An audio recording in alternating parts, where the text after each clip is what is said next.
All right, so this Knife Thoughts video is going to be about this knife, or really these knives from C. Reisner Cutlery, traditional pocket knives, as you can see.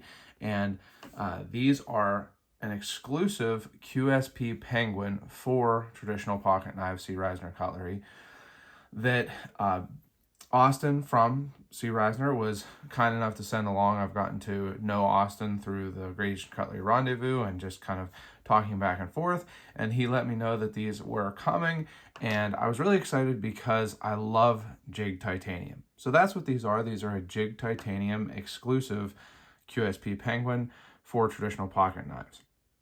And I think that it's something that's really cool because traditional pocket knives, C. Reisner Cutlery, really started as just traditional pocket knives, as the name suggests. Queen, a lot of Queen and Shatton Morgan, and then Great Eastern Cutlery. But recently, Austin has moved into carrying more modern knives like Civivi and some other brands like that. And he has a couple different exclusives coming, actually. He has these, and then a little later, the Ohio Riverjack, which is a modern slip joint. But these really kind of bring some of that traditional styling into a more modern construction and design knife. So huge thanks to Austin for sending these. I really appreciate it. I love getting to check out knives like this, and I've really enjoyed carrying and using these. So let's get right into it here. This is a titanium frame lock thumb stud knife. So it's one of those things where I think a lot of people have gotten really used to flippers. Flippers are so kind of everywhere in the knife industry right now that it's almost unusual for a knife not to be a flipper. But it's something that I don't mind at all. I enjoy a thumb stud knife, and certainly QSP does them well. But it is a titanium frame lock thumb stud opening, one hand opening, one hand unlocking, all of those good modern features, but with some really cool traditional features also, as you can see. So the handles here are titanium, and they are what you call jigged. Now, if you're not familiar with traditional knives, it might be something that's a little unusual looking to you. There are really not very many modern knives with jigged handles. It's something that you really only see on high-end custom modern knives, and even then it's very rare. So I want to give you some examples of jigged knives that are more traditional knives. So traditionally, bone handles were jigged, and there are a whole bunch of different types of jigging. I actually, unfortunately, don't have a whole lot of different types of jigging on the handles on knives that I own, but I wanted to show you a couple different GEC knives with jigged handles. You can see here is a GEC 56, GEC 97, and you can tell that the jigging is different there. And then one more, a 98, and that jigging is different also. So there's all different types, kind of styles of jigging that you can have. And Austin did tell me that this style on the Penguin is what you would call a corncob jig. But it's something that was mostly on bone-handled knives or bone covers on traditional knives or slip joints, but also sometimes on wood knives. But recently, some custom slip joint makers have started jigging titanium and even micarta. And I think that it's really cool because it does a good job of mixing that traditional look of the jigging with the modern look and the kind of sleek look of, titanium, micarta, things like that. So when I got to check out the Ohio Riverjack, which had a jigged titanium variant, I really, really loved the jigged titanium. It really hit me the right way, and so I was excited to check out this jigged titanium Penguin. Now, I will say that the Penguin is a model that I have not had before, and kind of, I guess, judging it before giving it a shot. The reason for that is because even though it's a relatively good sized knife, it's not a small knife, it has this upturn at the butt of the handle, which is really reminiscent in the handle shape of a Benchmade bug out, and lots of knives have these upturns at the butt end of the handle. The thing is, I just don't prefer it because I have really wide hands, so it means that I'm almost always going to have my pinky right at the end of the handle, if not over it. So I generally don't prefer to have an upturn at the end of the handle like this. But I wanted to give it a shot, and I did carry and use these knives. I want to show you the other version also and talk about what comes with these knives. So I talk about a lot in my videos that I think it matters how a knife is packaged. These are not super expensive. I'll talk about the price range towards the end of the video. But they're not super expensive, but they're not an inexpensive knife. It's not like it's $20 or something like that. And when you're buying a knife like this, I think that the packaging matters because it's part of the experience of getting the knife. So Austin took the time and extra cost to actually kind of add packaging to this in a good way. So you can see that these come in a traditional pocket knife C. Reisner Cutlery branded box. So it has nice embossing, it's raised and kind of shiny there. And then it has the logo, some contact info, and then says exactly what you're getting. QSP exclusive Penguin Jigged titanium right there in nice big letters. This is not raised actually, but the rest of this is, and then this on the back is not. So there's all that contact info and how you can get a hold of traditional pocket knife C. Reisner Cutlery. But this is how it comes, and then there's a sticker here saying which one it is. This is the black Jigged titanium. So this is plain Jigged titanium, and then there's also a black Jigged titanium version. So when you open this box, there's actually another box, the QSP box, and you can see there's another sticker there. And these are made in China, as you can see on that sticker. But for the price, I think that that's to be expected. But here's the QSP box, Better Knife, Better Life. I really like that logo. It just kind of, I don't know, makes me chuckle every time I hear it. And then in the box, there is a kind of a warranty card here. So the warranty and then some information. So you can see that the blade is 3.06 inches. So if you have to worry about a 3-inch blade, this might be technically, by a very, very small amount longer than you're supposed to carry. But 7.06 inches overall, 1 inch tall, 4-inch handle, it's a frame lock, all that good stuff. It's got some jimping. The lanyard hole, which I'll talk about in a second, or when I'm talking about the design. It's got thumb studs, and then it's M390 also. So that's a big thing. This is a really good blade steel on this knife, and it also does have ball bearings, unlike the kind of budget version of the Penguin. So you've got that, and then got some stickers, so TPK, and then the QSP sticker. I don't know what the deal is with the wolf. These stickers are actually really reminiscent of the dragon stickers that come with Civivi knives, but anyway, and then it's actually kind of a nice little foam cutout here for the knife that it fits into. Oh, we got one more sticker in there. Oh, there's that one, makes sense, right? The Penguin for the Penguin knife. Have a knife day. But it's a nice little cutout, and this is the black Jigged titanium version. So it has a coating that it's pretty much all blacked out. The only not black area is this triangle that QSP uses for their pivots.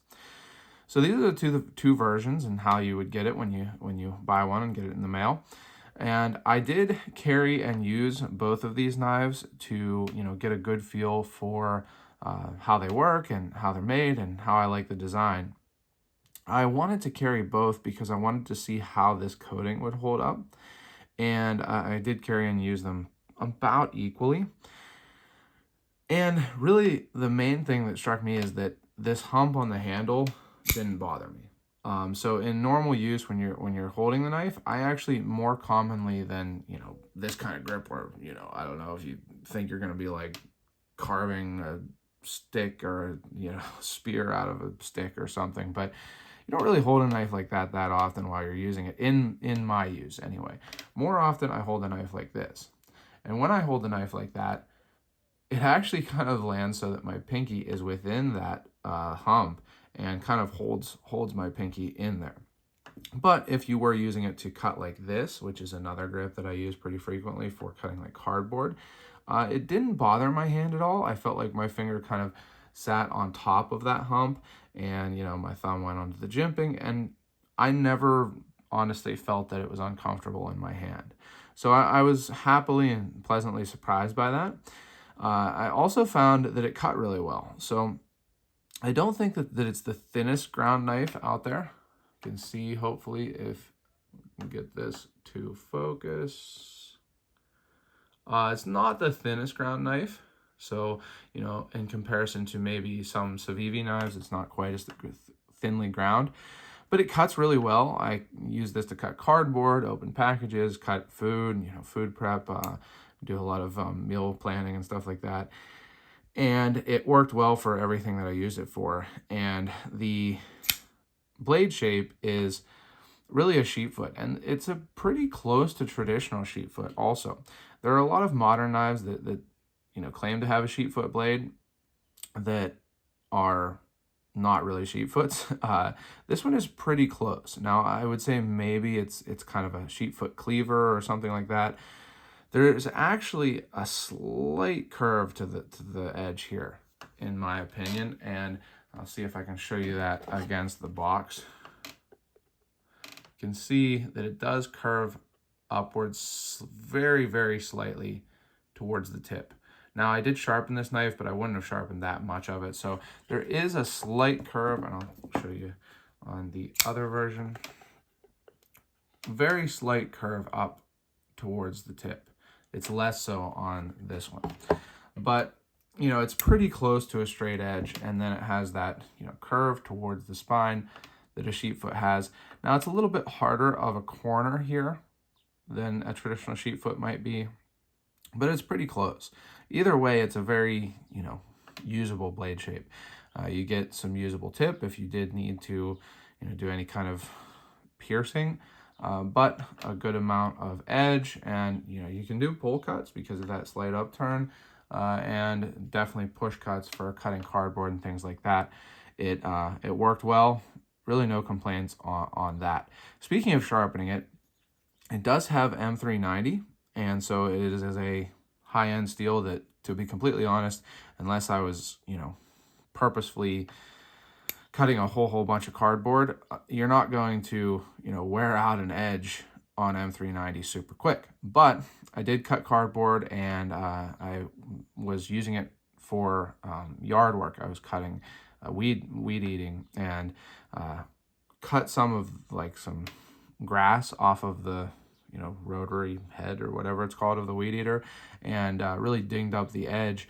I believe that was on this one, so I needed to sharpen it, and it sharpened really well. No issue with that. The one thing is that these thumb studs, one kind of thing that thumb studs do to a knife is they make it so you have to watch that you don't scrape the thumb stud on the stone while you're sharpening it. I use a stone to sharpen. So because of that, if you're sharpening, you have to make sure that you're not scraping that thumb stud against the stone. And so it's a pretty normal angle, I found, but you do have to make sure that you don't scrape the thumb stud and kind of mar it up. It won't make it not usable, but it'll just kind of change the look of it. But it sharpened well. I had no issue with that, and I think that it feels like the steel is well heat treated. I didn't do extensive testing. I'm not a tester. I've always kind of considered getting into the whole testing video thing, but it's just not my thing. So it cut well for me. It was comfortable in the hand, and boy, does it have nice action. So I want to show you this action a little bit more. It really flips out there, and one thing that I really like, you can see that it's drop closed. And when Civivi when QSP designed this stop here, this knife, they added this stop. This doesn't actually function, as far as I can tell, as anything, it doesn't need to be this long. You can see that it does function as the blade stop, but it wouldn't need to be quite so long. But I like that they made it that long, because it actually makes it so that hits your thumb. And so you're not, like a lot of knives that are drop shut closed like that, when you close them, they hit your thumb and they make, they kind of cut into your thumb. You can actually see it on the end of your thumbnail. You can actually hopefully see it a little bit on my thumbnail.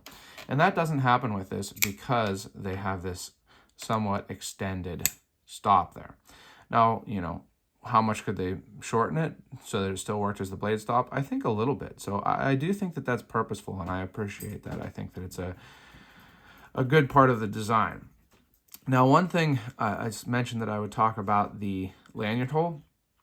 I did not use this lanyard hole. I am not a big lanyard person. I have a couple knives that I keep lanyards on more for aesthetic reasons. I didn't think that it was necessary on this knife to get it out of the pocket. This clip is both nice looking. It is a milled titanium clip. It looks nice and works well. It's easy to get it in and out of the pocket without a lanyard. So I have really no complaints on the clip. It sits relatively deep also. But you can see the pocket is going to sit right here, right? So that lanyard hole is inside the pocket. It's relatively far up the handle, and so I would pretty much never use this lanyard hole. And in fact, I would prefer, just for the look of the knife, that it wasn't there. But I'm sure some people will use the lanyard hole, and it's not a big deal aesthetically for most people that the hole is there. For me, I wish that it just had the full handle of, jigging, and no lanyard hole. But overall in use, I really, really enjoyed this knife. I used them both quite a bit. It's also centered well. I had no issues with the centering or the lockup.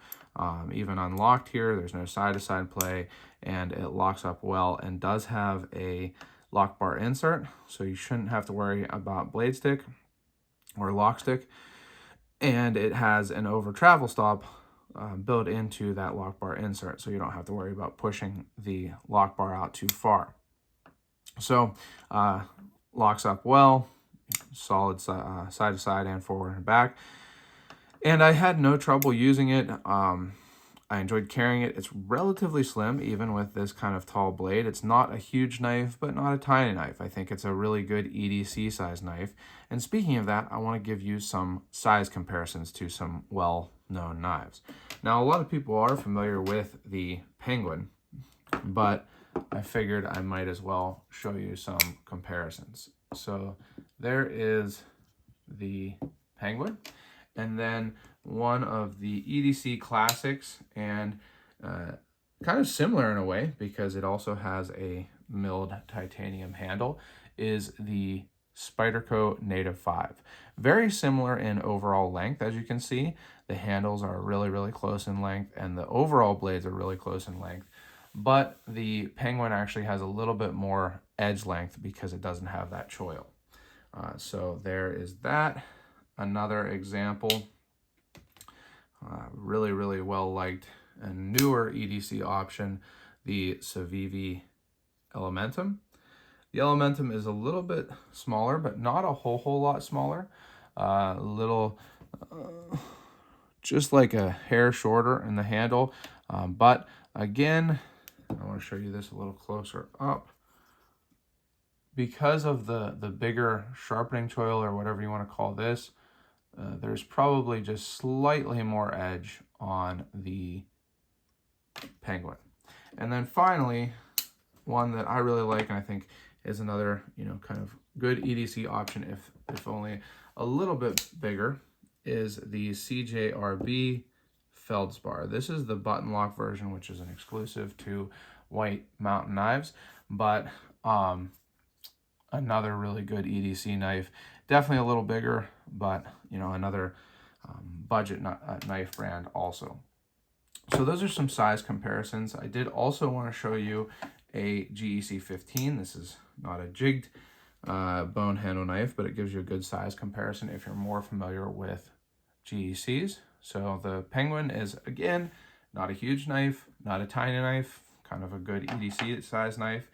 And another knife that actually has a similar type handle, metal with some texturing. This is a Victorinox Alox Bantam. I'm pretty sure. I'm kind of forgetting. There's so many different models, but I really like this knife. Very thin little knife, but you can see, to give you a comparison, this is the smaller of the two full-sized Victorinox handle knives. I believe it's 84 millimeters, so you can see the size difference there. Now, as I said, I really enjoyed carrying and using this knife. It is, I think, well designed. If I could do anything to improve this knife for me, I would just do two things, and these are things that, the first is something I say on a lot of knives. The second is just a purely aesthetic thing. The first is that I'd love to see a bigger version of this, and I actually think that QSP is coming out with an XL, a Penguin XL. I don't know when that will be available or anything like that, and I don't think that there will be a Jigged titanium version, but I'd love to see this in maybe a 3.5-inch blade to make it more accessible to more people. But for me, even a 3.75-inch blade, I think that would make for a really cool knife, with it being, you know, just a little bit bigger, so that you get a little bit more edge and a little bit more handle space for someone like me with really wide hands. And then the aesthetic thing is that I think it would be really cool to have the jigging just go up to right about here, and then have this plain titanium to give it that bolster look. So again, to show you a traditional slip joint knife, you can see there's the jigged bone and then a bolster.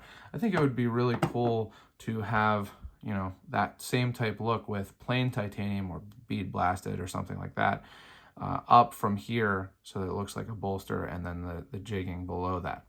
But again, that's just a small aesthetic thing. I think that it looks great as it is, for sure. And actually, I think both models look really good.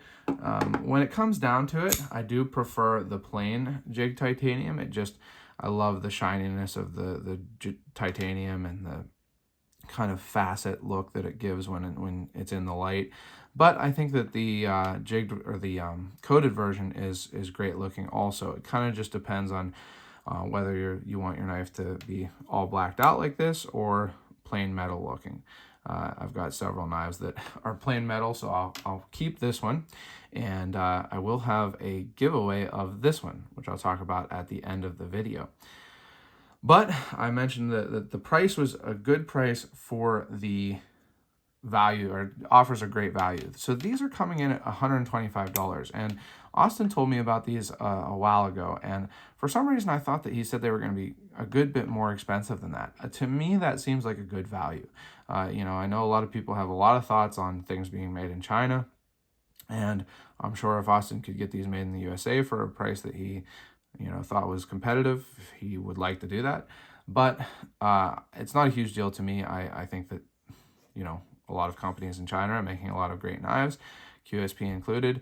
And for $125 with Jigged titanium frame lock, a milled titanium clip, ball bearings, M390 blade, and just this unique styling with the jigging, you know, I think that's a pretty good value. It's something where if you want a Jigged titanium modern folding knife, there's really not a lot of options out there, period, and certainly nothing that I know of in this price range.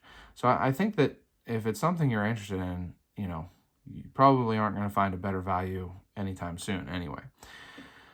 So I was pleasantly surprised with the price that these were coming in at. And I am definitely going to be keeping this one and carrying it with, you know, other jigged knives and other, you know, full metal knives like this. I think that it makes for a fun kind of carry theme, if you will. And I just love traditional knives and traditional aspects of knives, so I love the jigging. But I don't need to keep them both, so I am going to be giving this knife away. So what you'll need to do is, one, be following both me, Knife Thoughts, and Traditional Pocket Knives on Instagram, and then also be subscribed to both me, Knife Thoughts, and C. Reisner Cutlery on YouTube. So you just have to subscribe to Knife Thoughts and C. Reisner Cutlery on YouTube, and follow Traditional Pocket Knives and Knife Thoughts on Instagram. Then you have to post a comment in this video on what you would like to see as the next exclusive from Traditional Pocket Knives, you know, anything basically around that, and also say I'm in. So search in the comments for comments that say I'm in. So make sure you type I'm in your comment. But also, I'd love to hear your thoughts on these knives, on, again, what you'd like to see as the next exclusive from Traditional Pocket Knives other than the Ohio River Jack, what your thoughts are on the Ohio River Jack, what other traditional features you'd like to see on modern folding knives, anything like that, just as long as you say I'm in, and again, are following on Instagram and subscribed on YouTube. That'll enter you to win this. I plan to do the drawing live when I hit 4,000 subscribers, but we'll see how that times out with the release of this knife.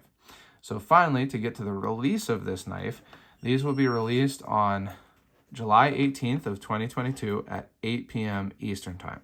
So I believe that that's a Monday, and so just something where, you know, make sure you're at your computer at 8 on Monday the 18th, and you'll be able to grab one of these. I have no idea how many Austin had made or has available of these, so I don't know how quickly he expects them to go, or how quickly, you know, they will sell out, anything like that. But I would say if you want one, you know, check it out on the 18th at 8 p.m. That way you can definitely grab one. I have definitely enjoyed getting to check out these knives, carry and use them, and I really love that someone who genuinely appreciates traditional knives, like Austin, like I do, is bringing traditional features like jigged handles into modern knives. I think it's a great thing. I love that people who are, you know, modern knife people are becoming interested in traditional knives, and I think that bringing some of those features from traditional knives into modern knives is a great thing to do. So thanks to Austin for sending these along. Sorry, my dog is sitting next to me and scratching. Glad he waited till now to do it. But thanks to Austin for sending these along. Thanks to Austin for, you know, taking the time, energy, and money to bring these to the market. And I hope you enjoy them. I know I have enjoyed them. Make sure you, again, subscribe to my channel here. Click the bell and select all so you know when I post videos and so you know when I draw the winner of this knife. And last but not least, as always, don't forget to go out and do good.